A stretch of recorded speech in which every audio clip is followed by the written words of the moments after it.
أعوذ بالله من الشيطان الرجيم. بسم الله الرحمن الرحيم.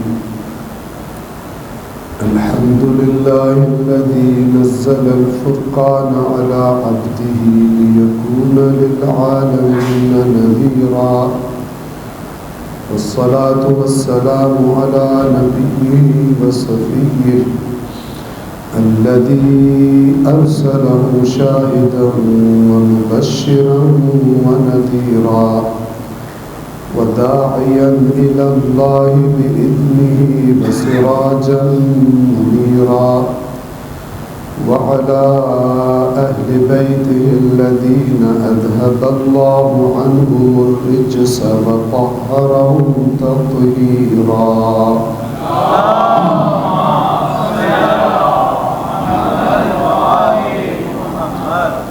أما بعد، فقد قال الله تعالى في القرآن الحكيم وهو أصدق القائلين: أعوذ بالله من الشيطان الرجيم. بسم الله الرحمن الرحيم. فاستمسك بالذي أوحي إليك إنك على صراط مستقيم وإنه لذكر لك ولقومك وسوف تسألون. صدق الله العلي العظيم. صلوات پڑھ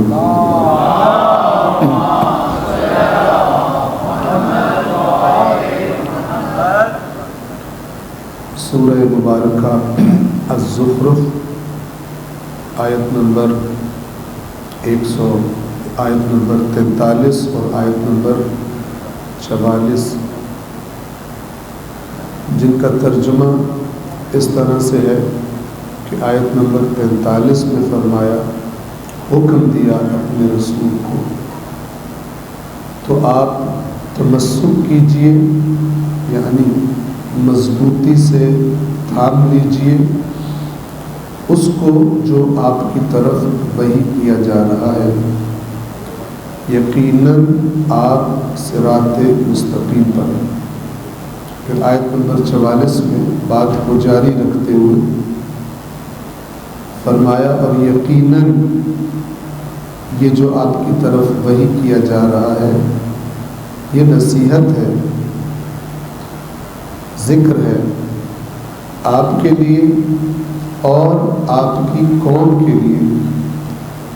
وسوف تسألون، سوف عربی زبان میں اس کا معنی کیا ہوتا ہے؟ جب کسی فعل سے پہلے آتا ہے تو اس فعل کے معنی کو تھوڑا سا تبدیل کر دیتا ہے، اور وہ تبدیلی یہ ہوتی ہے کہ بہت جلد۔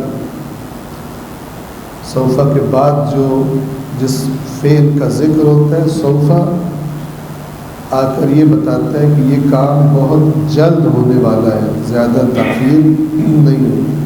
وسوف تسألون، اور بہت جلد تم سے سوال کیا جائے گا، آپ سب سے سوال کیا جائے گا، یعنی رسول سے بھی اور رسول کی امت سے بھی سوال کیا جائے گا۔ اس کے بارے میں؟ قرآن کریم کے بارے میں۔ اور یہ بھی یاد رکھیں کہ جب جلدی کا لفظ لایا جاتا ہے، اللہ تعالیٰ فرما سکتا تھا وَإِنَّهُ لَذِكْرٌ لَكَ وَلِقَوْمِكَ وَتُسْأَلُونَ، یہ قرآن یقیناً آپ کے لیے بھی نصیحت ہے، آپ کی قوم کے لیے نصیحت ہے، اور آپ سب سے پوچھا جائے گا۔ سوف کیوں کہتے ہیں؟ ذرا اور خبردار کرنے کہ بہت دور مت سمجھنا، جلد ہی پوچھا جائے گا۔ تو یہ جلدی جب کہا جاتا ہے، جلد ہی جب کہا جاتا ہے، تو پھر جس سے بات کی جا رہی ہو اسے مزید ہوشیار کرنا مراد ہوتا ہے کہ اس معاملے میں غفلت مت کرنا، چونکہ ٹائم زیادہ نہیں ہے۔ سوف عن قریب، بہت جلد، یعنی ٹائم زیادہ نہیں ہے اس کام کے لیے تمہارے پاس۔ اور ہم عرض کیا کرتے ایک چیز جو ہم میں سے ہر ایک زندگی کے جس حصے میں بھی بیٹھا ہے ایک چیز کو وہ محسوس کر سکتا ہے آپ 20 سال کے ہو، آپ 25 سال کے ہو، آپ 50 سال کے ہو، آپ 80 سال کے ہو، اگر آپ ان گزرے ہوئے سالوں کو مڑ کے دیکھو گے تو بالاتفاق سب کیا کہیں گے؟ پتہ ہی نہیں چلا، پتہ ہی نہیں چلا کہ یہ سال کیسے گزرا۔ آپ کے ساتھ بھی حتماً ہوتا ہوگا، ہم بھی جب اپنے پرانے مثلاً کبھی کالج کے زمانے کے، اسکول کے زمانے کے دوستوں کے پاس بیٹھتے ہیں تو یہ جملہ آ جاتا ہے کہیں نہ کہیں سے، یار پتہ ہی نہیں چلا۔ تو ابھی تو پھر ہم زندہ ہیں، موت کے بعد بھی لوگ کہیں گے پتہ ہی نہیں چلا۔ قرآن میں کئی مقامات پر ہے کہ سوال کیا جائے گا کہ دنیا میں کتنا رہے ہو، تو کہیں گے یومن او بعد یوم، ایک دن یا ایک دن کا کچھ حصہ، ایک دن یا ایک دن کا کچھ حصہ۔ کبھی قرآن کہتا ہے کہ لم یلبثوا الا عشیۃ او ضحاھا، کہ یا ایک شام جتنا ٹائم یا ایک صبح جتنا ٹائم ایسے لگے گا ہم نے گزارا ہے دنیا۔ اب ایک بہت ہی سبق آموز حدیث ہے جو ہماری کتب روایات محمد و آل محمد علیہ الصلاۃ والسلام میں آئی ہے۔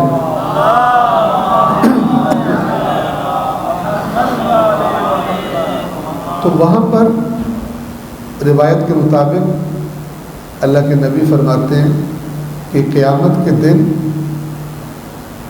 اللہ تعالی پہلے کامیاب لوگوں سے کہے گا دنیا میں کتنا رہے ہو، یہ بڑی غور سے سنیے گا، اللہ کرے کہ میں ٹھیک الفاظ، بات پہنچانے والے الفاظ میں یہ بات آپ کو بتا سکوں کہ اللہ تعالی جو کامیاب ہو گئے ہوں گے، جو جنت میں جا رہے ہوں گے، جو پاس ہو گئے ہوں گے، ان سے پوچھے گا کہ دنیا میں کتنا رہے ہو، تو وہ کہیں گے کہ بہت تھوڑا سا۔ تو اللہ کہے گا کہ پھر تمہیں مبارک ہو، کتنے تھوڑے ٹائم میں کتنا زبردست کمایا ہے تم نے، تھوڑا سا ٹائم تم نے کچھ چیزیں برداشت کی، میری وجہ سے کنٹرول میں رکھا تم نے خود کو، تم خود کہہ رہے ہو نا تھوڑا سا رہے ہو، تو ابھی تو یہ ابدی زندگی ہے، اور ابھی تو میں تمہیں جس جنت میں بھیج رہا ہوں وہ تو لہم ما یشاءون فیہا، ان کے لیے اس جنت میں جو کچھ وہ چاہیں گے ہوگا، وَلَدَيْنَا مزید، اور ہمارے پاس مزید بھی ہوگا۔ یعنی ایک تو ہے نا انسان بڑا حسرت زدہ ہے اور اس نے پلان کیا ہوا یہ بھی چاہیے یہ بھی چاہیے، جنت میں گھستے ہی شروع ہو گیا یہ بھی یہ بھی یہ بھی یہ بھی، بالآخر ایک ٹائم آیا اس کی سوچ ختم ہو گئی۔ اللہ کہتا ہے اس کے بعد بھی میرے پاس جو تمہارے تصور سے بھی باہر ہے، وَلَدَيْنَا مزید، لَهُمْ ان کے لیے ما یشاءون جو وہ چاہیں گے، فیہا اس جنت میں ہوگا ان کے لیے جو وہ چاہیں گے، اور جب ان کی چاہت کا پرواز کرتے کرتے تھک جائے گی، اینڈ ہو جائے گا، وَلَدَيْنَا مزید، تو ہمارے پاس مزید بھی ہے۔ تو ان سے کہا جائے گا کہ کتنا تھوڑا ٹائم تم نے، جو تم خود ہی بتا رہے ہو کہ بڑا تھوڑا سا ٹائم دنیا میں رہے ہو، تو کتنا زبردست سودا کیا تم نے، اتنے تھوڑے ٹائم میں اتنا پروفٹ۔ اور پھر اللہ توجہ فرمائے گا جہنمیوں کی طرف،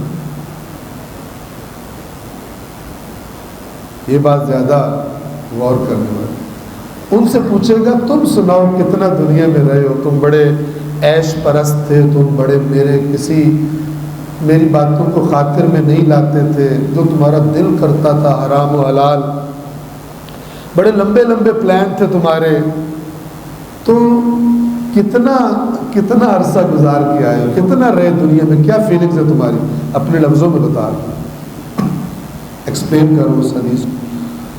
تو وہ بھی کہیں گے بہت کم، بہت تھوڑا عرصہ، یہ میں سوفا کو ایکسپلین کر رہا ہوں، بہت جلد۔ تو وہ کہیں گے کہ بہت تھوڑا سا رہے، اللہ کہے گا کتنے بدبخت ہو، تھوڑے سے ٹائم میں کتنا بڑا تم نے عذاب اپنے لیے اکٹھا کر، تھوڑے سے ٹائم کی جو تم خود کہہ رہے ہو بہت تھوڑا سا رہے دنیا میں، اس تھوڑی سی دیر کی لذتوں کے لیے تم نے کتنا عذاب اپنے لیے اکٹھا کر۔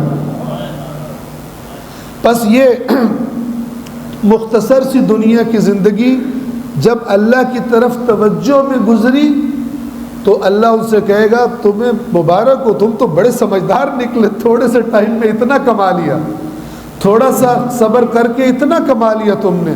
اور ان سے کہے گا تم کتنے بد نصیب اور بدبخت ہو، تھوڑا سا کنٹرول نہیں کر سکے اور اتنا بڑا تم نے عذاب اپنے لیے اکٹھا کر لیا۔ جو میں نے تمہیں بتایا تھا اپنی کتاب میں، میرے رسول نے تمہیں کھول کھول کے یہ باتیں بتائی تھی، لیکن پھر بھی دنیا تمہارے دماغوں پر، تمہاری آنکھوں پر غالب رہی، اور میری باتیں کلا بل تحبون العاجلہ وتذرون الآخرہ، بلکہ تم کیا کرنے والے ہو، تم عاجلہ سے محبت کرتے ہو، یعنی جو جلدی ملنے والی دنیا اس سے تمہیں بہت محبت ہے، وتذرون الآخرہ، اور آخرت کو تم ٹال مٹول کرتے رہتے ہو، اسے ٹالے رکھتے ہو، کر لیں گے، یہاں تک کہ یہ کر لیں گے ہی تمہارا پرماننٹ ہو جاتا ہے اور تمہاری توفیق ہی چلی جاتی ہے، اور وہ ابلیس پھر تمہیں ادھر، تمہاری دنیا میں تمہارے کام اتنے زیادہ ہو جاتے ہیں کہ پھر تمہیں ادھر واپس آنے کا ٹائم نہیں ملتا۔ صلوات پڑھیں محمد والے۔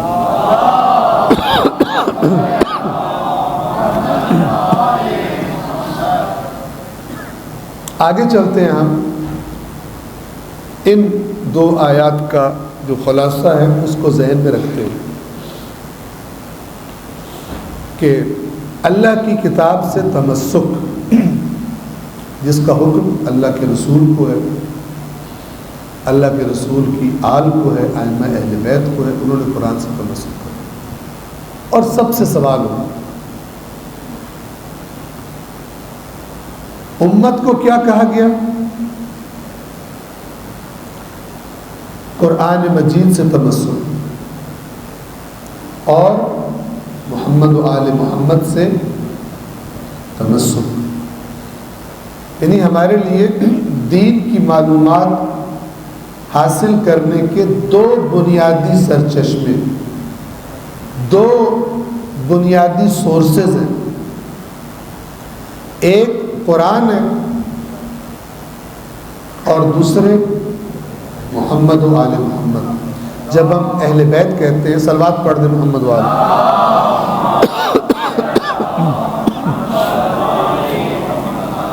جب ہم اہل بیت کہتے ہیں تو یاد رکھیے اللہ کے نبی نے فرمایا تھا میں اپنے بعد دو چیزیں چھوڑ کے جا رہا ہوں، ٹھیک ہے؟ وہ اس وقت جو لوگ موجود تھے ان سے کہا اب جو ہمارا زمانہ ہے قرآن، محمد و آل محمد۔ اور یہ بھی میں بیان کر دوں تاکہ بیسک چیز پتہ ہو آپ کو، سب کو، اپنے مکتب کی جوانوں کو بھی، بزرگوں کو، بڑوں کو انشاءاللہ پتہ ہے، تاکہ بعض غلط خطابتوں اور شاعریوں کے مضر اثرات سے محفوظ رہ سکیں، جو کہ آج عام ہے۔ آپ کی اپنے مکتب کے بارے میں بیسک انفارمیشن وہ اوتھینٹک ہونی چاہیے۔ ائمہ اہل بیت کوئی نیا دین نہیں بتاتے، کوئی ایڈیشنز نہیں کرتے دین میں، نہ کوئی سبٹریکشن کرتے ہیں، نہ کچھ پلس کرتے ہیں دین میں، نہ کچھ مائنس کرتے ہیں دین سے۔ چونکہ دین اللہ نے اپنے آخری نبی کی حیات مبارکہ میں کامل بھی کر دیا، اور یہ اعلان کر دیا کہ اسی کامل دین کو، جسے میں نے کامل کیا ہے، اسی کو اب تمہارے لیے بطور دین میں نے پسند کیا ہے، اور اسی پر میں راضی ہوں۔ الیوم اکملت لکم دینکم واتممت علیکم نعمتی ورضیت لکم الاسلام دینا، اسلام کو بطور دین تمہارے لیے میں انتخاب کر کے میں راضی ہوں۔ امامت رسالت کی محنت کی محافظ ہے، نہ کہ اسے تبدیل کرنے آتی ہے، تبدیل نہیں کرنے آتے۔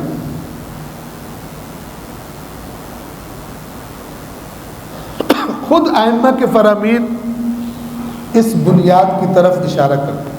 کیا فرماتے ہیں؟ ائمہ اہل بیت فرماتے ہیں کہ ہم تم سے جو کچھ بیان کرتے ہیں وہ در حقیقت رسول اللہ کا فرمان ہوتا ہے۔ ہم تمہیں جو بیان کرتے ہیں وہ اللہ کے نبی کا فرمان ہوتا ہے، ہم اپنے پاس سے تمہیں کچھ نہیں بتاتے، اگر ہم اپنے پاس سے تمہیں بتاتے تو ہم ہلاک ہو جاتے۔ یہ لفظ روایت ہے اور یہ کوئی تعجب کی بات نہیں ہے، انہوں نے ایسا کرنا نہیں ہے، وہ امپورٹنس بتا رہے ہیں کہ یہ دین کے معاملے میں اونچ نیچ کر دینا، چونکہ دین اللہ کا حکم ہے، اس معاملے میں کسی کو اوپر نیچے کرنے کی اجازت نہیں ہے۔ اگر ہم تمہیں اللہ کے نبی سے ہٹ کر کوئی چیز بتائے تو ہم ہلاک ہو جائیں گے، چونکہ امام کون ہے؟ اسی دین کا محافظ ہے جو اللہ کا نبی لے کر آیا ہے۔ امام کوئی نیا دین لے کر نہیں آتا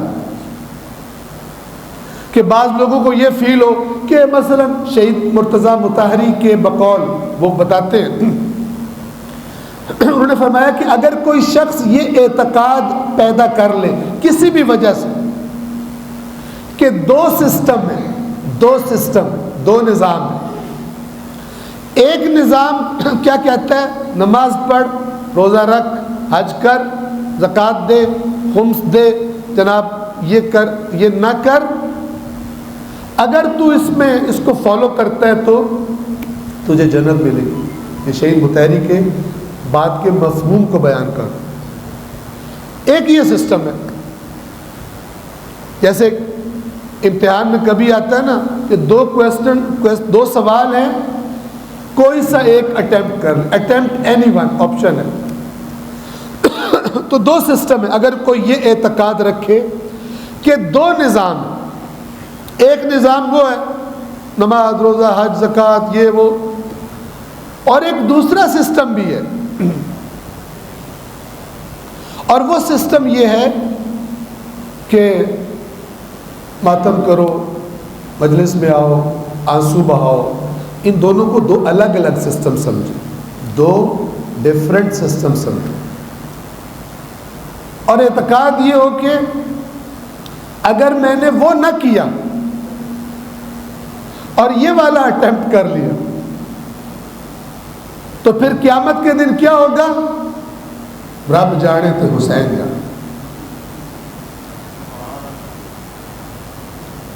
اگر کوئی یہ معنی لیتا ہے رب جانے تو حسین جانے کا تو بدترین انحراف کا اور دھوکے کا شکار ہے،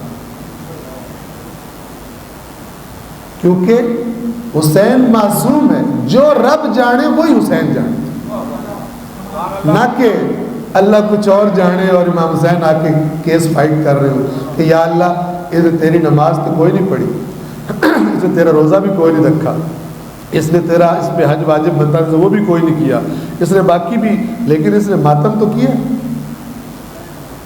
لہذا اگرچہ تو ناراض ہے اس سے، لیکن دو سسٹم کا جو قائل ہو، شہید فرماتے ہیں کہ یہ مشرک ہے، اس لیے کہ اسلام ایک نظام کا نام ہے اور اس کا نام ہے نظام توحید۔ جو حسین ہر قربانی پر کیا توجہ کروا رہا ہوں، اس کی رضا پر حسین راضی ہے، اس کے بعد امام حسین کوئی نئی شریعت دے جائیں گے کہ تم جس کی رضا پر میں راضی رہا، جس کی رضا کا حصول حسین کا نصب العین تھا، تم اس کو ناراض بھی کرتے رہو، میں نے ایک الگ سسٹم دے دی ہے، اس سسٹم کو تم فالو کرو، ٹھیک ہے نا، آپشن دے دی ہے، تو پھر تم جو ہے پار ہو جاؤ۔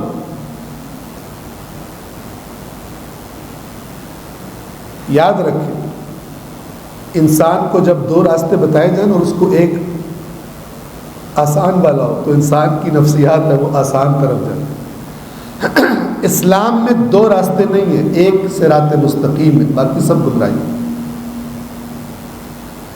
عزاداری امام حسین کربلا کی یاد دلوں میں تازہ رکھنے کے لیے، اور کربلا کوئی الگ پیرلل سسٹم دینے نہیں آئی تھی۔ امام حسین اللہ کی شریعت کے پیرلل کوئی اور نظام دینے نہیں آئے تھے۔ نعوذ باللہ، اس سے بڑا بہتان، اس سے بڑا کفر کوئی ہو ہی نہیں سکتا، اس سے بڑا خنجر پشت حسین میں کوئی ہو ہی نہیں سکتا۔ کربلا تھی دین کی بقا کے لیے، بس عزادار کربلا سے اٹیچ ہے۔ عزادار فقط دین پر عمل کرنے والا نہیں ہوتا، توجہ فرمائیے، عزادار ایک بڑی اونچی چیز کا نام ہے، ایک بڑی اونچی ہستی کا نام ہے۔ عزادار عام بندہ دین پر عمل کرتا ہے، عزادار امام حسین کی کربلا کا احیاء کرنے والا وہ دین پر عمل بھی کرتا ہے اور دین کی حفاظت بھی کرتا ہے، حسین کے نقش قدم پر چلتے ہوئے دین کی ترویج اور تقویت کی کوشش بھی کرتا ہے۔ کربلا کا ماننے والا، کربلا کیا ہے؟ دین کی بقا کے لیے کربلا برپا ہوئی۔ بس کربلائی وہ ہے جس کے اندر دین کی بقا کے لیے کام کرنے کا جذبہ ہو، فقط دین پر عمل کرنے کا جذبہ نہ ہو۔ کجا وہ کہ جس پر نہ عمل کا جذبہ ہو نہ بقا کا جذبہ ہو، دفاع کا جذبہ ہو۔ اس سے صرف اتنی غرض ہو، رو جنت ملے گی، ماتم کرو جنت ملے گی، حاجات ملے گی۔ یہ بہت ہی خود غرض انسان ہے۔ اس بیچارے کو بتایا نہیں گیا، نام حسین پہ لے کر اس کو دوسرے ٹریک پر ڈال دیا گیا۔ پس نظام ایک نظام ہے جس کا نام نظام توحید ہے، دو سسٹم نہیں ہے۔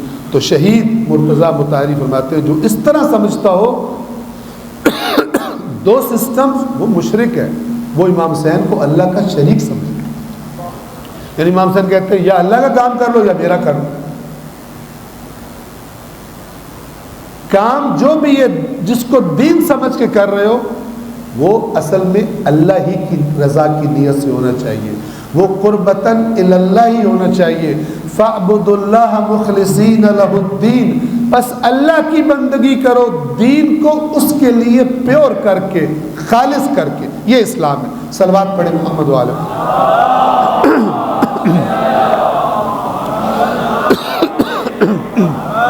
بس ائمہ اہل بیت کوئی نیا دین نہیں بتاتے۔ اگر کسی کو بعض اوقات انسان نے ایسی باتیں سنی ہوتی ہیں کہ جب کوئی بات جو بالکل حق ہے وہ بتائی جائے اس کو لگتا ہے کہ یہ تو اہل بیت کا مقام تھوڑا نیچے کر دیا گیا۔ آپ کو قرآن سے مثال دوں تاکہ آپ کو پتہ چلے کہ یہ چیزوں سے مراد مقام نیچے کرنا نہیں ہوتا، ان چیزوں سے مراد سننے والوں کو قانون کے اٹل ہونے کی طرف اور حقیقت واضح کرنے کی طرف اور خبردار کرنے کی طرف اشارہ ہوتا۔ آپ دیکھیے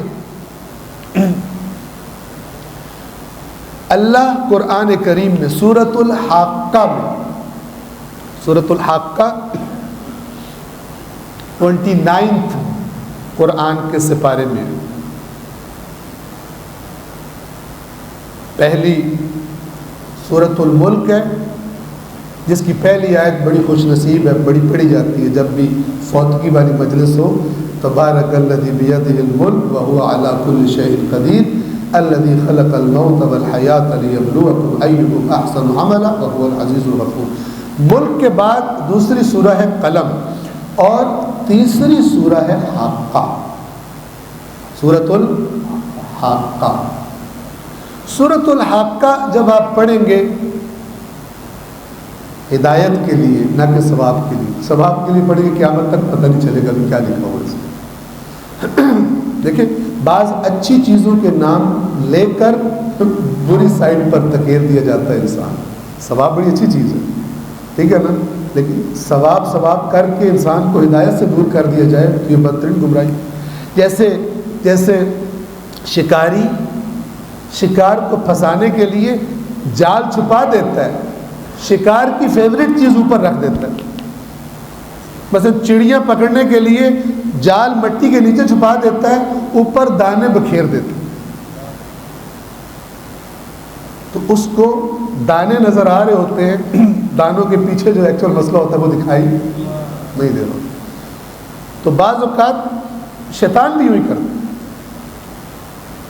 کہتا ہے ان کی توجہ اتنی ثواب کی طرف کر دو کہ ساری عمر ہدایت کے نزدیک نہ، ان کو احساس ہی نہ ہو کہ ہمیں اصل میں لینا کیا ہے قرآن سے. ایسا ہے یا نہیں؟ اکثریت اسی کا شکار. آپ ماہ رمضان میں دیکھو لوگ قرآن پڑھتے ہیں، اس مہینے میں بھی اکثریت اس لیے نہیں پڑھتی جس لیے اللہ چاہتا ہے، اپنے فہم کے مطابق ثواب لینے کے لیے پڑھتے. یہ ہمارے دین کے بارے میں، ہمارے فہم دین کے بارے میں ہمارے غیر سنجیدہ رویے. تو سنیے سورۃ الحاقہ کے جب آپ اینڈ میں جائیں گے تو اللہ تعالیٰ فرماتا ہے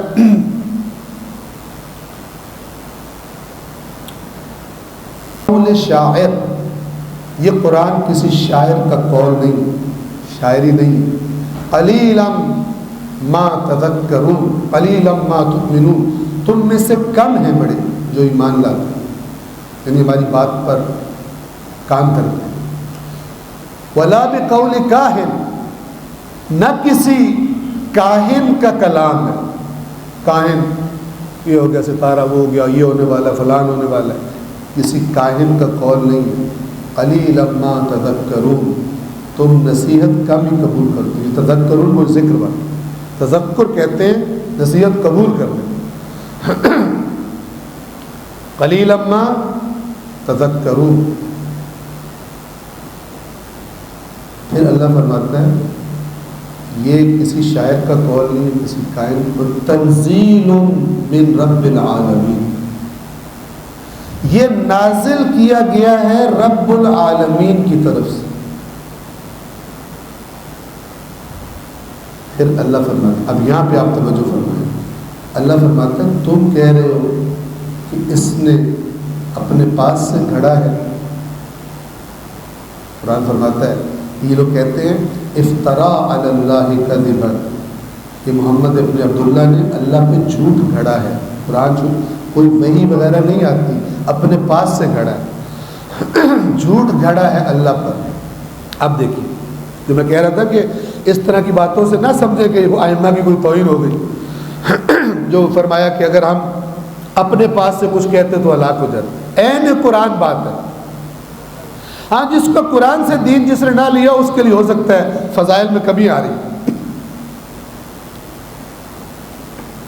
تو یہاں پہ اللہ فرماتا ہے وَلَوْ تَقَوَّلَ عَلَيْنَا بَعْضَ الْأَقَاوِيلِ، اگر یہ ہمارا رسول کچھ باتیں، تم تو کہہ رہے ہو نا سارا گھڑا اس نے، میں اللہ تمہیں بتا رہا ہوں اگر یہ رسول وَلَوْ تَقَوَّلَ عَلَيْنَا ہم پر گھڑ لیتا، تقول گھڑنا، وَلَوْ تَقَوَّلَ عَلَيْنَا اور اگر یہ ہم پہ گھڑ لیتا، ساری باتیں نہیں، بَعْضَ الْأَقَاوِيلِ کچھ باتیں، کچھ چیزیں گھڑتا، یعنی ہماری باتیں بھی بتاتا، کچھ اپنا بھی شامل کر دیتا.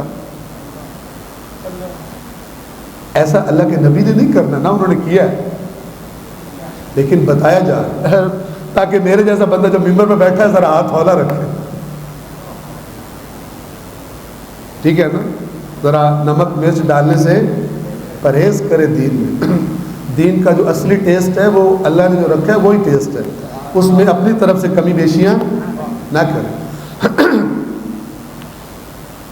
دین کو ہم اپنے ٹیسٹ کے مطابق بنانے کی کوشش نہ کریں، کوشش کریں کہ ہم اپنے آپ کو تبدیل کریں تاکہ وہ ٹیسٹ جو اللہ نے رکھا ہے ہمیں پسند آئے. توجہ فرما رہے. تو فرمایا وَلَوْ تَقَوَّلَ عَلَيْنَا بَعْضَ الْأَقَاوِيلِ، اگر یہ رسول کچھ باتیں اپنے پاس سے گھڑ لیتا ہم پر، لَأَخَذْنَا مِنْهُ بِالْيَمِينِ، ہم اس کو دایاں ہاتھ، اس کا دایاں ہاتھ گرفت میں لے لیتے ہیں. یعنی آج کے زمانے میں کہیں اریسٹ کر لیں، پکڑ لیں، اپنی گرفت میں لے لیں. یہ چھوٹی بات، اگلی بات بہت سخت. فرمایا ثم لقطعنا منه الوتین، پھر ہم اس کی شاہ رگ گردن کو کاٹ دیتے. وتین کہتے ہیں یہ جو شاہ رگ ہو. لأخذنا منه بالیمین، اگر یہ کچھ باتیں اپنے پاس سے کرتا ہمارے بارے میں. کون؟ اللہ کے بعد جو سب کچھ سردار ہے نبیوں. اب اللہ تبارک و تعالی کی عظمت و جلالت کے سامنے کوئی کچھ بھی نہیں. کیا فرمایا؟ کہتا جس نے اللہ کا مقام اور اللہ کی قدرت اور اللہ کی عظمت و جلالت دیکھنی ہے تو ائمہ فرماتے ہیں جس نے خدا کو دیکھنا ہے کہ وہ آنکھوں سے دکھائی نہیں دیتا، وہ اللہ کی آیات میں دیکھے. اللہ نے اپنا جلوہ اپنے بندوں کو اپنی آیات میں دکھایا کہ میں کتنا بڑا ہوں. لأخذنا منه بالیمین، ہم دائیں ہاتھ سے اس کو پکڑ لیتے، اس کے دائیں ہاتھ کو پکڑ. ثم لقطعنا، پھر حتماً ہم کاٹ ڈالتے. ثم لقطعنا منه الوتین، ہم اس کی شاہ رگ گردن کو کاٹ ڈالتے. فما منکم من احد عنه حاجزین، اور اس وقت تم میں سے کوئی ایک بھی ایسا نہیں ہے کہ جو آ کے اس کو بچا لیتا.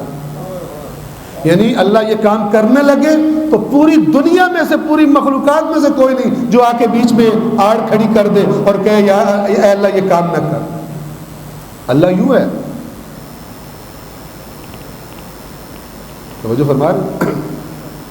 آپ کوئی کہے اللہ نے تو رسول پاک کی توہین، رسول پاک کی توہین نہیں. میرے جیسے جنہوں نے بعد میں ممبر میں بیٹھ کے ہوائی فائرنگ کرنی تھی ان کو بتایا کہ یہ دین، اس دین کے لیے، اب دیکھیں اس سے سمجھیں آپ کہ یہ کتنا قیمتی ہے اللہ کے ہاں، یہ کتنا امپورٹنٹ ہے. تبھی تو حسین قربان ہو رہے ہیں اس دین پر. تبھی تو امام حفاظت کرتے ہوئے اس دین کی تاکہ اس کا چہرہ نہ بگڑ جائے. اب کوئی نبی نہیں آنا کہ دوبارہ دین آئے گا اور آ کے اصلاح ہوگی. اب تک قیامت بشریت کے لیے اس دین کو محفوظ رکھنا ہے.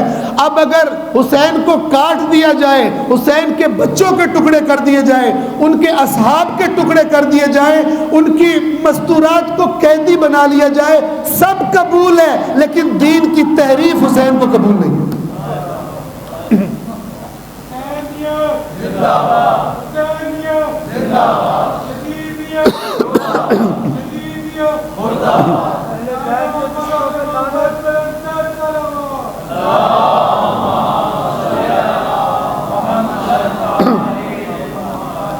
یہاں سے سمجھیے آپ کربلا کو، اور پھر کوشش کریں کہ اس کربلا کے عزادار بنیں.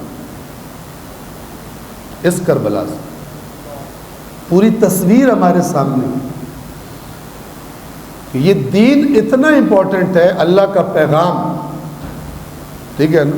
لہٰذا یہ جو تقریروں میں کہتے ہیں نا، جو یہ کہتے ہیں وہ قرآن بنتا ہے. بھائی آپ اللہ کو ذرا اللہ کی جگہ پر رکھیں. معصوم کی شان اصل میں ہے یہ کہ جو اللہ کہتا ہے اس کی اطاعت میں یہ خطا، کمی، کوتاہی نہیں کرتا. یہ شان ہے، یہ شان نہیں ہے، یہ بہتان ہے کہ معصوم آگے چلتے ہیں، اللہ پیچھے چلتے ہیں. سمجھ رہے؟ پورے قرآن میں نبی کو اللہ کے حکم کو فالو کرنے کا حکم دیا کہ جو خدا کہتا جا رہا ہے آپ وہ کریں. وَاسْتَقِمْ كَمَا أُمِرْتَ، اللہ کے نبی فرماتے تھے ان آیات نے مجھے بوڑھا کر دیا. اللہ تعالیٰ فرما رہے ہیں بالکل جیسے میں نے حکم دیے اسی طرح ڈٹ جائیے. غور کیجیے، رسول پاک فرماتے تھے ان آیات میں، یعنی اللہ فرما رہے جیسے میں چاہتا ہوں میں کیسے حق ادا کروں گا. یہ سوچ سوچ کر فرماتے تھے کہ ان آیات نے مجھے بوڑھا کر دیا. وَاسْتَقِمْ كَمَا أُمِرْتَ، جیسے میں نے آرڈر کیا ہے رسول اسی طرح ڈٹ جائیے، کوئی کمی کوتاہی نہ ہو. شیبتنی، فرمایا شیب کہتے ہیں بڑھاپے کو، جب بال سفید ہو جائے. فرمایا مجھے ان آیات نے بوڑھا کر دیا کہ میں اس عظیم ذات کے اس حکم کو کیسے اسقاق ادا کریں؟ اور اسی سے آپ سمجھیں کہ کیوں قرآن میں وہی اللہ اپنے رسول سے کہہ رہا ہے کہ ہم نے آپ پر قرآن اس لیے نازل نہیں کیا کہ آپ خود کو مشقت میں ڈال دیں، آپ ان کے پیچھے چل چل کے خود کو ہلاک کر دیں گے۔ ان آیات سے آپ سمجھیں کہ رسول اللہ کی کیفیت کیا تھی۔ پیچھے پیچھے لوگوں کے جا کے ان کی نجات کے لیے وَاسْتَقِمْ كَمَا أُمِرْتَ، جیسے آپ سے کہا گیا ڈٹ جائیں، اپنی ڈیوٹی کو انجام دیجیے۔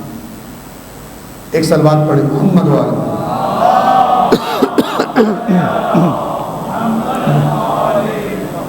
بس انشاءاللہ کلیئر ہے قرآن کا اور معصوم کا کیا رشتہ ہے، قرآن کا اور محمد و آل محمد کا کیا رشتہ ہے، کلیئر۔ اور محمد و آل محمد کا محمد مصطفیٰ سے کیا رشتہ ہے۔ میں نے کیا عرض کیا، ہم تمہیں جو کچھ بتاتے ہیں وہ نبی کا فرمان ہوتا ہے، کوئی ہم نیا دین نہیں بتا رہے۔ اگر ہم کریں گے تو ہلاک ہو جائیں گے۔ یہ وہی بات ہے جو قرآن اللہ نے سورہ حاقہ میں کی، اگر یہ رسول اپنے پاس سے کچھ کہے گا ہم اس کی گردن کاٹ دیں گے۔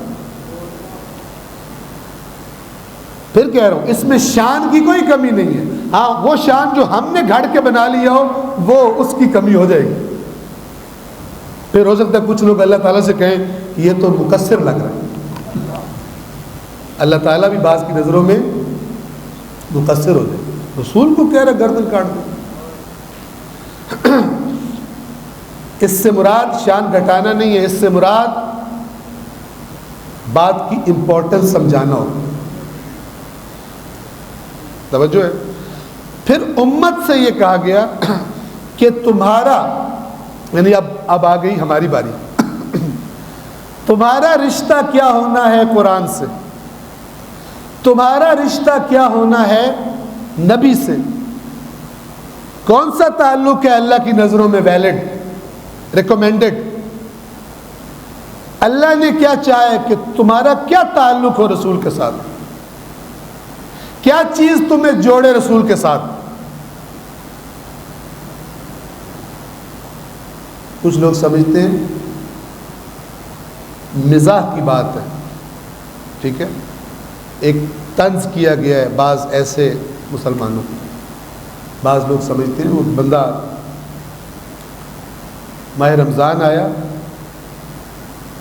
دیہاتی، شہری بھی ہو سکتا ہے، دیہاتی کی بات بنی، ماہ رمضان آیا، پورے رمضان میں اس نے ایک روزہ بھی نہیں رکھا، حالانکہ ماہ رمضان کا تقاضا کیا ہے روزے رکھو، نہیں رکھا۔ پورے ماہ رمضان میں ایک نماز بھی نہیں پڑھی، نہ پہلے پڑھتا تھا۔ ہمارے کچھ نمازی سیزنل ہوتے ہیں، مطلب ماہ رمضان آئے، سیزن آیا تو نماز بھی پڑھیں گے، سیزن چلا گیا ویسے کہ ویسے ہو جائے کہ چھوڑ دیں۔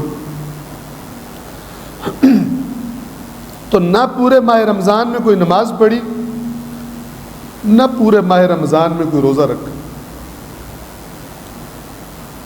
چاند کا جب اعلان ہوا تو بیگم سے کہتا ہے رات کو اللہ کی بندی پتہ ہی نہیں لگیا، ماہ رمضان دا پتہ لگنا بھی کیسے، اس کو روزہ رکھا ہے، نماز پڑھی، پھر پتہ ہی نہیں لگیا، روزے کا مہینہ گزر گیا، نہ کوئی نماز پڑھی اصل نہ کوئی روزہ رکھا۔ تو ہوں یہ کر کہ صبح عید دے ٹائم تے مینوں اٹھا دے، عید دی نماز دے ٹائم۔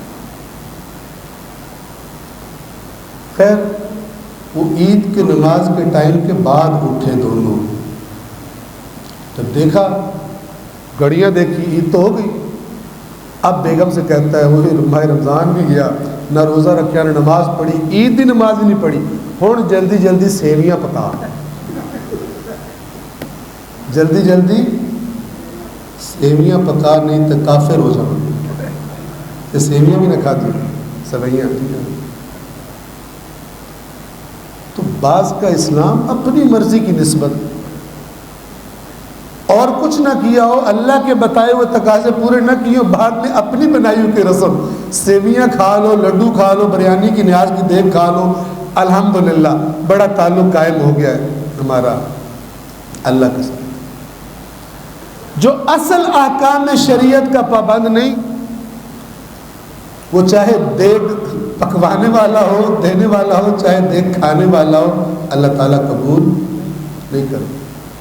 میں اپنے کسی پرانے ایک عزیز کا واقعہ سنایا کرتا ہوں، اور یہ واقعات اس لیے ہوتے ہیں چونکہ ان سے بات زیادہ ذہن واقعات یاد رہ جاتے ہیں، ورنہ سمپل باتیں بعض اوقات کم توجہ رہتی ہیں۔ تو میں ایران میں پڑھتا تھا، اور یہ جس کا فون ہے وہ جب بھی کہیں کوئی کلپ ایسا دیکھ لے مجھے کہتا ہے کہ اللہ کا نام ہے، میرا نام نہیں لینا، ٹھیک ہے، جس نے یہ بات کی تھی۔ میں ایران میں پڑھتا تھا تو اس نے مجھے فون کیا، بھائی صاحب نے، السلام علیکم۔ وعلیکم السلام۔ یہ عید قربان قریب آ رہی تھی، بقرہ عید جسے کہتے ہیں۔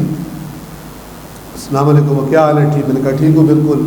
تو مجھے کہتا ہے وہ بھائی میں نا یہ بکرا خریدنے کے لیے آیا ہوں، قربانی کے لیے۔ تو ایک بکرا ویسے تو بڑا پسند آ گیا ہے، ریٹ بھی مناسب ہے، تو اس کے نا ایک سینگ پہ سکریچ ہے، کتنا مائکروسکوپک، اس کے سینگ پہ تھوڑا سکریچ ہے، تو قربانی لگ جائے گی، لگ جائے گا قربانی میں۔ تو میں کیونکہ اسے جانتا تھا، میں نے کہا اچھا میں وہ تجھے بتاتا ہوں، پہلے یہ بتا فجر کی نماز آج پڑھی ہے کہ نہیں پڑھی؟ کہتا ہے یار آپ میں جو پوچھ رہا ہوں وہ بتائیں نا، چونکہ مجھے پتہ تھا نہیں پڑھی۔ میں نے کہا نہیں تو بتائے گا تو اگلی بات تجھے پھر میں بتاؤں گا۔ کہتا نہیں پڑھی۔ تو میں نے اس سے کہا کہ اگر نماز کے بغیر اللہ تعالیٰ نے تجھے قبول کر لیا تو بکرے کے سینگ کا سکریچ میرے ذمہ آیا، یہ میں چھڑوا دوں۔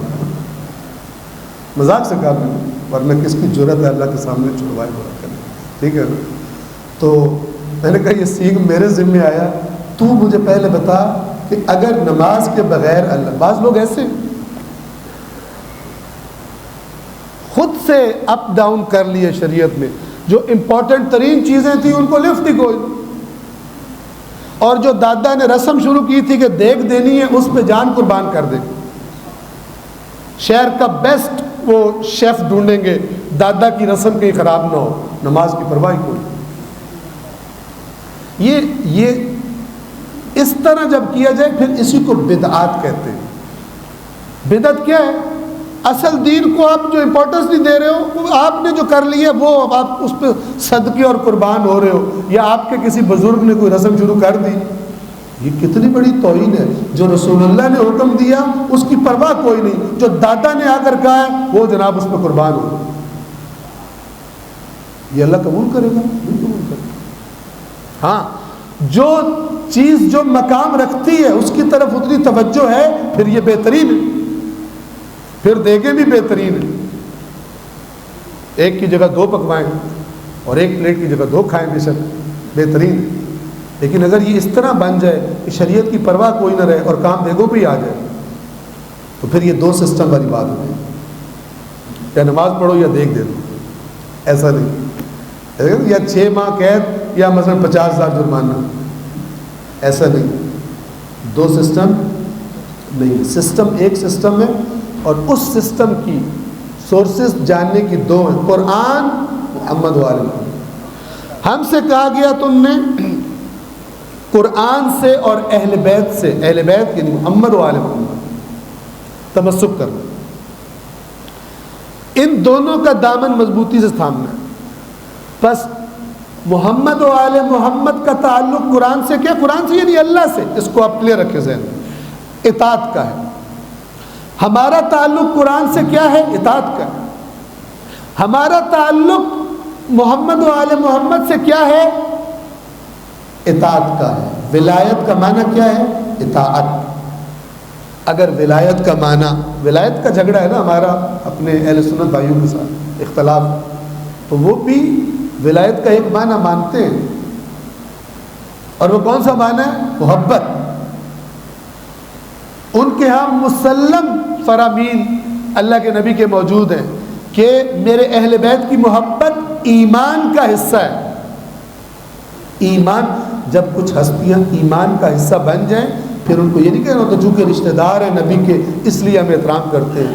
نبی کہہ رہا ہوں، نبی فرما رہا ہوں کہ ان سے محبت تمہارے ایمان کا حصہ ہے. اس کا مطلب وہ یہ نہیں بتانا چاہ رہا چونکہ میرے رشتہ دار ہیں، وہ یہ بتانا چاہ رہا ہے رشتہ داری سے اوپر کوئی اور معاملہ بھی ہے ان کا، ورنہ جزو ایمان نو.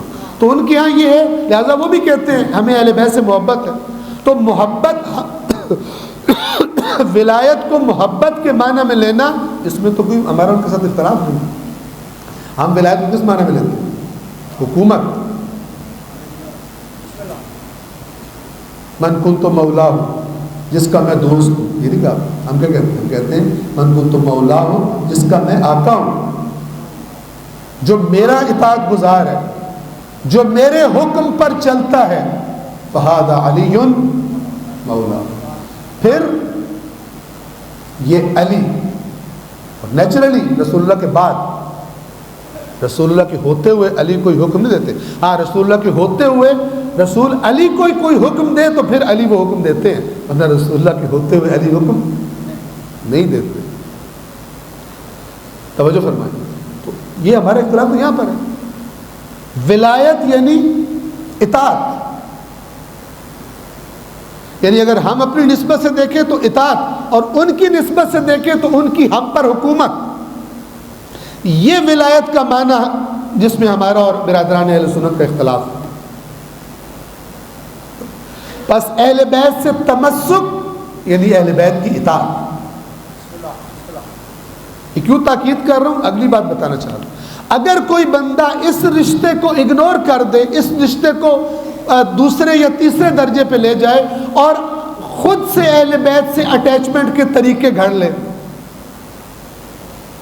یا جو طریقے بہت ہی نچلے درجے کے ان کو ٹاپ پر لے آئے، اور یہ جو اصل اطاعت کا رشتہ اللہ کہاں فرما رہا ہے؟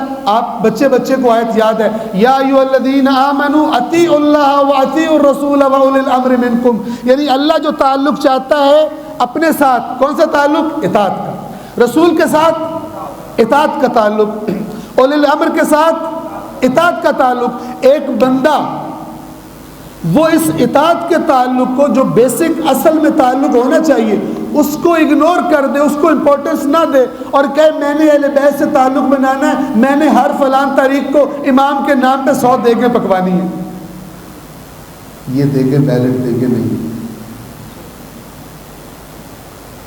وہ چیز پھر عرض کر رہا ہوں، اصل چیز اپنی جگہ پر ہو، اس کی طرف توجہ ہو، پھر 1 کلو چاول بھی 100 دیگوں سے زیادہ ویلیو رکھتے ہیں. اور اگر اطاعت اللہ اور اطاعت رسول اور اطاعت ائمہ کی طرف توجہ نہ ہو تو پھر اس سال کی ساری دنیا کے چاول خرید کے آپ دیگیں پکوا کے بانٹ دو، کوئی حیثیت نہیں رکھتی.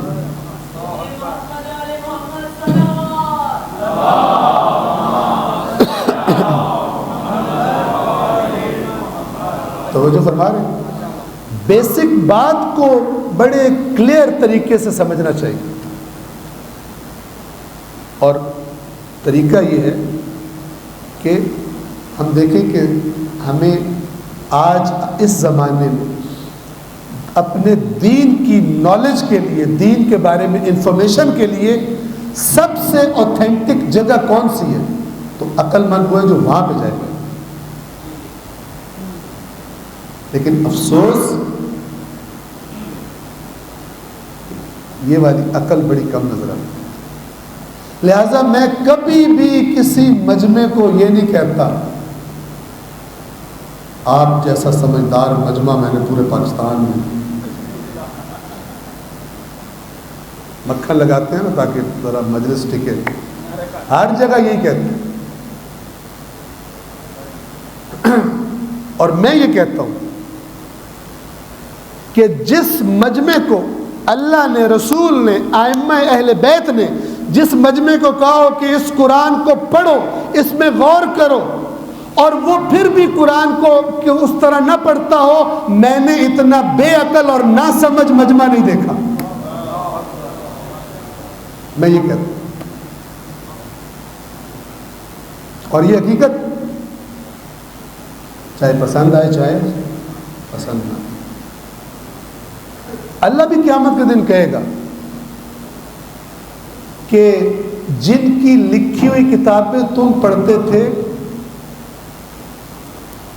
میرا علم ان سے کم تھا، تم مجھے بتاؤ تم نے کیوں نہیں پڑھی میری کتاب؟ میں کہوں گا مجھے وہ قبلہ صاحب نے کہا تھا قرآن جو ہے نا بڑا مشکل ہے۔ اللہ کہے گا میں نے بار بار قرآن میں کہا کہ میں نے اسے نصیحت کے لیے آسان کر دیا، ہے کوئی نصیحت لینے والا؟ تیری جرت کیسے ہوئی کہ تو کسی قبلہ کی بات کو میری بات کے اوپر رکھے؟ کیا جواب؟ کیا جواب ہے؟ کوئی جواب نہیں۔ اللہ تعالیٰ کہے گا اس کو بھی پکڑو اور اس کے قبلے کو بھی پکڑو۔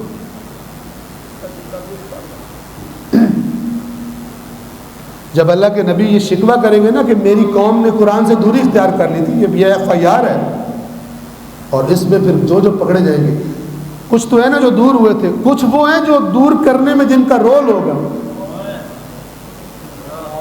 وہ ذرا ہائی لیول کے، ٹھیک ہے نا، ہائی ٹریزن ہوگی، بڑی غداری۔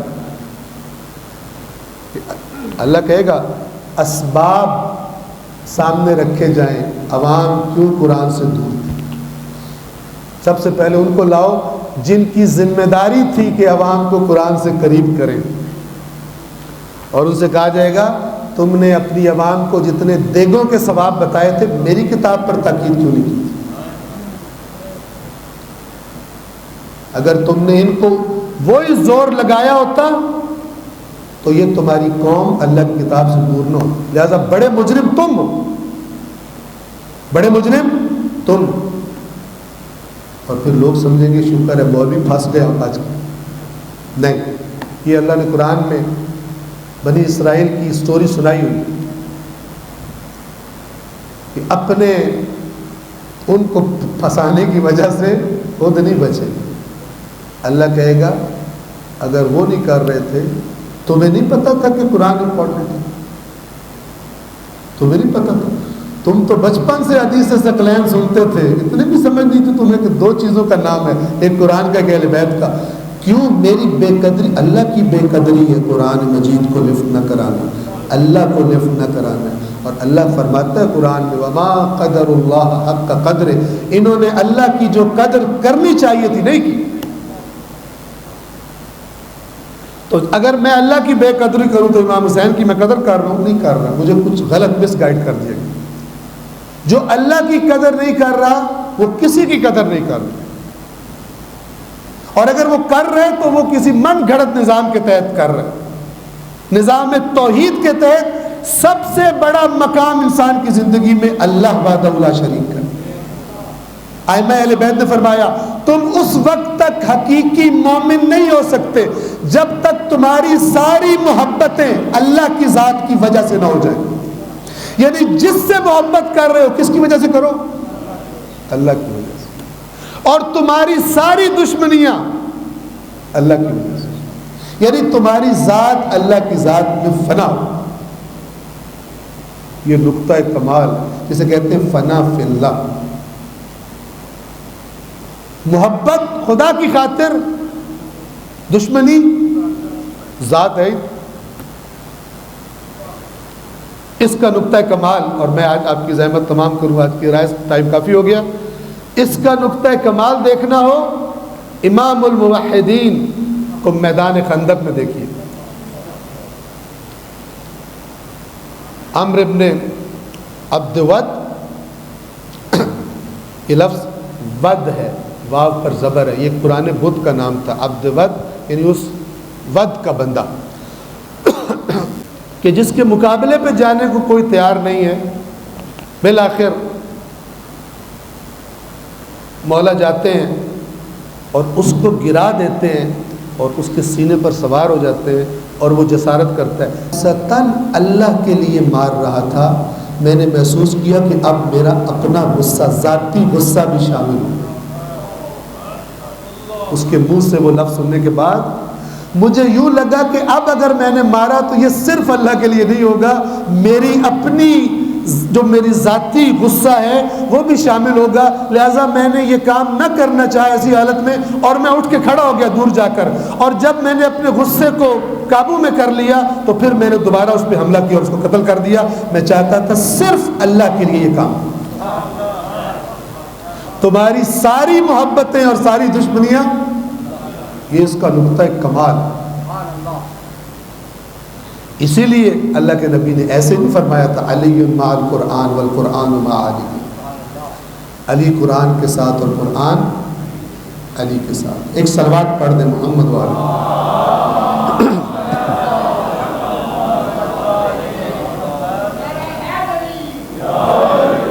آج کے لیے عرائض کو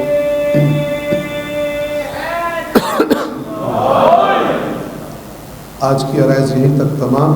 خداوند عالم نے توفیق دی تو انشاءاللہ باقی ماندہ اس موضوع کو ہم کل آپ کی خدمت میں بیان کریں گے، اور کل اس سلسلے کی آخری مجلس ہوگی۔ اپنے دلوں کو متوجہ کریں کربلا کی سرزمین کی طرف۔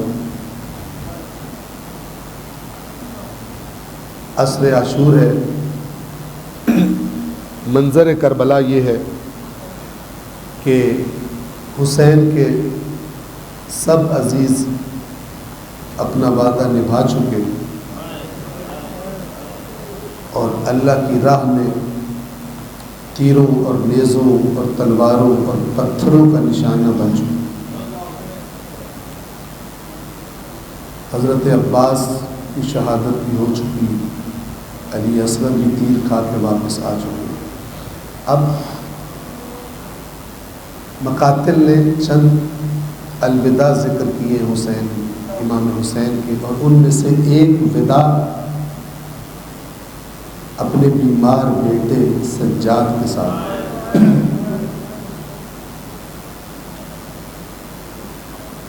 کہ جس کا امتحان واقعاً ایک معنی میں خود امام حسین سے بھی کڑا امتحان۔ ہم عرض کرتے رہتے ہیں کیوں کڑا تھا؟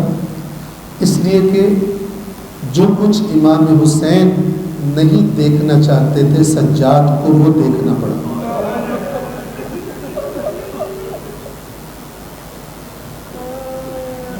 جو اللہ سے قریب ہوتے ہیں ان کے لیے بدن کے زخم کھانا آسان ہوتا ہے، لیکن وہ چیزیں جو ان کے دلوں کو زخمی کر دیتی ہیں، ان کے دلوں کو چھلنی کر دیتی ہیں، وہ برداشت کرنا ان کے لیے زیادہ سخت ہے۔ امام حسین نے اپنے الوداع کے وقت بیویوں سے فرمایا تھا جب تک میری تکبیر کی آواز آئے خیموں سے باہر نہ آئیے گا۔ حسین برداشت نہیں کر سکتا علی و بطول کی بیٹیاں ان لعینوں کے سامنے آئیں۔ تو آپ سید سجاد کے امتحان کا اندازہ کیجیے۔ اپنے اس بیٹے سے الوداع کرنے کے لیے حسین خیمے میں آئے، علی کی بیٹی اس بیمار سجاد کی تیمارداری کر رہی ہے۔ کیفیت یہ ہے، اللہ کی حکمت تھی، اس نسل کو، اس امامت کو محفوظ رکھنا تھا۔ کبھی سجاد کو ہوش آتا ہے اور کبھی پھر غش کھا جاتے ہیں، بے ہوش ہو جاتے ہیں۔ جب حسین الوداع کے لیے اپنے بیٹے سے آخری الوداع کے لیے خیمے میں آئے، کچھ دیر کے لیے سید سجاد نے آنکھیں کھولی، ہوش میں آئے، دیکھا میرا بابا تنہا ہے۔ کیونکہ اس سے پہلے جب بھی دیکھتے تھے نا تو ایک طرف علی اکبر ہوتے تھے، ایک طرف ابو الفضل العباس ہوتے تھے۔ تو سوال کیا اپنے بابا سے، بابا ہم کربلا میں ہیں، چاروں طرف سے دشمنوں نے گھیر رکھا ہے، آپ کے محافظ عباس دکھائی نہیں دیتے۔ امام حسین نے سر جھکا کر فرمایا قد قتل، سجاد عباس کو قتل کر دیا۔ اب سید سجاد کچھ گھبرائے، بابا علی اکبر، فرمایا قد قتل، قاسم قد قتل، جب بنو ہاشم کے نام لیے اصحاب کے ناموں پر آئے، جس کا نام لیتے حسین فرماتے قد قتل، اسے بھی قتل کر دیا، اسے بھی قتل کر دیا۔ اب جب حسین نے دیکھا کہ سجاد بیمار بھی ہے اور ایک کے بعد دوسرا نام لے رہے ہیں، تو اپنے بیٹے کو خاموش کرایا اور کہا کہ سجاد نام مت لے، میں تجھے بتاتا ہوں کربلا کی سرزمین پر مردوں میں سے یا تو بچا ہے یا میں بچا۔ عزاداروں جب یہ جملہ سنا، ایک دفعہ بیمار جوش میں آیا، اپنی پھوپھی اماں سے کہتا ہے میری تلوار لا کر مجھے دیجئے، میں بھی اپنے بابا کے دفاع کے لیے میدان کربلا میں جانا چاہتا ہوں۔ لیکن حسین نے فرمایا نہیں سجاد، کربلا میں میرا امتحان ہے، تیرا امتحان اب کوفہ اور شام میں ہوگا۔ الا لعنت اللہ علی القوم الظالمین وسیعلم الذین ظلموا ای منقلب ینقلبون۔ پروردگار اس ذکر کو، اس عبادت کو اپنی بارگاہ میں قبول فرما۔ پروردگار بحق محمد و آل محمد و بحق قرآن کریم حدیث ثقلین یعنی قرآن و اہل بیت سے تمسک کے سائے میں زندگیاں گزارنے کی اور اپنی اولادوں کی تربیت کی ہم سب کو توفیق عطا فرما۔ پروردگار فرش عزا پر موجود مومنین کی حاجات کو پورا فرما، مشکلات کو آسان فرما۔ پروردگار جو مومنین بیمار ہیں، بالخصوص جنہوں نے دعا کرنے کے لیے کہا ہے، بیمار کربلا کا صدقہ تمام بیماروں کو شفاء کاملہ و عاجلہ عطا فرما۔ پروردگار ہمارے مرحومین بالخصوص بانیان فرش عزا کے مرحومین کے درجات کو بلند فرما۔ اے پروردگار مکتب کے دین اسلام، مکتب اہل بیت کے خدمت گزار جو تیری بارگاہ میں مہمان ہیں، پروردگار اپنے شایان شان اجر ان کو عطا فرما۔ پروردگار ہمارے ملک پر، اس ملک میں رہنے والی قوم پر رحم فرما۔ اس ملک کی حکومت کو امانت دار ہاتھوں میں اور وہ لوگ جو تجھ سے ڈرتے ہیں ان کے ہاتھوں میں سپرد فرما۔ پروردگار ہمارا خاتمہ ایمان پر اور صراط مستقیم پر فرما۔ اللہم صلی علی محمد و آل محمد۔